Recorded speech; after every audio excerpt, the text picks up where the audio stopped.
नमस्कार साथियों, मैं संजय नामदेव। स्वागत है आपका चैनल पर। आज हम प्रश्न बैंक कक्षा 12वीं मानव भूगोल के मूल सिद्धांत वाले पाठ्यपुस्तक भाग 1 से इकाई 3 का अध्याय 9 अंतर्राष्ट्रीय व्यापार की चर्चा आपसे करने जा रहे हैं।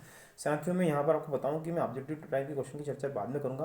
पहले अति लघुत्तरीय प्रश्नों की चर्चा मैं आपसे करूँगा, इसके बाद लघुत्तरीय प्रश्नों की चर्चा आपसे मैं करूँगा और उसके बाद में ऑब्जेक्टिव टाइप प्रश्नों की चर्चा करूँगा। तो आइए हम प्रारंभ करते हैं अति लघुत्तरीय प्रश्नों से। अति लघुत्तरीय प्रश्न का हमारा पहला प्रश्न है, संतुलित व्यापार किसे कहते हैं? तो आयात के अंतर को व्यापार संतुलित कहते हैं और इसके अंतर्गत आयात और निर्यात को वस्तुओं और सेवाओं की मात्रा और मूल्य का प्रलेख होता है।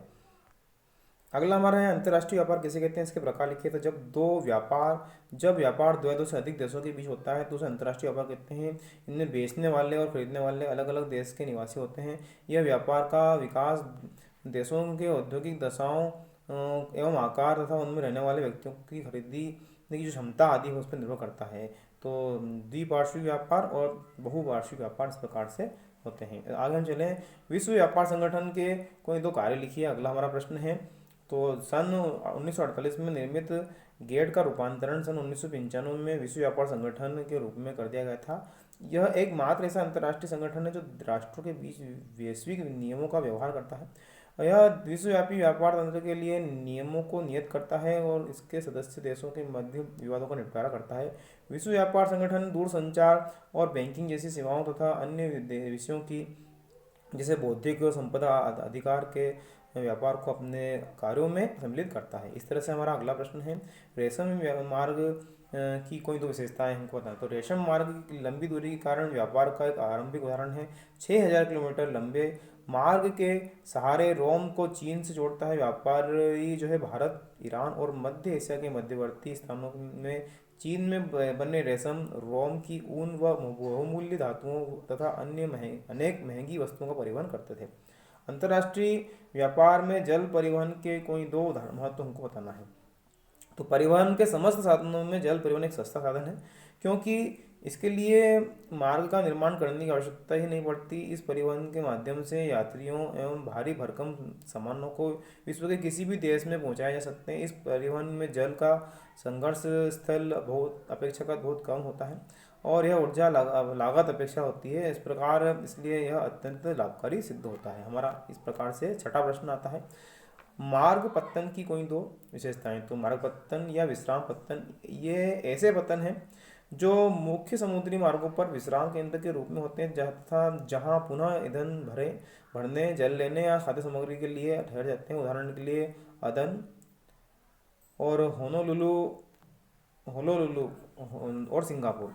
फिर पैकेट स्टेशन किसे कहते हैं? दो पैकेट स्टेशन के नाम बताइए। तो पैकेट स्टेशन फेरी पत्तन या इस श्रेणी के पत्तन विशेष रूप से छोटी दूरियों को तय करते हुए जलीय क्षेत्रों के आर पार डाक तथा यात्रियों के परिवहन से जुड़े होते हैं। यह पत्तन स्टेशन जोड़ों में इस प्रकार अव्यवस्थित मिलते हैं कि वे जलीय क्षेत्र के आर पार एक दूसरे के सामने होते हैं। उदाहरण के लिए इंग्लिश चैनल के आर पार इंग्लैंड में डोवर तथा फ्रांस में कैलाइस नामक पत्तन है। अंतर्राष्ट्रीय व्यापार के कोई दो पक्षों के नाम लिखिए।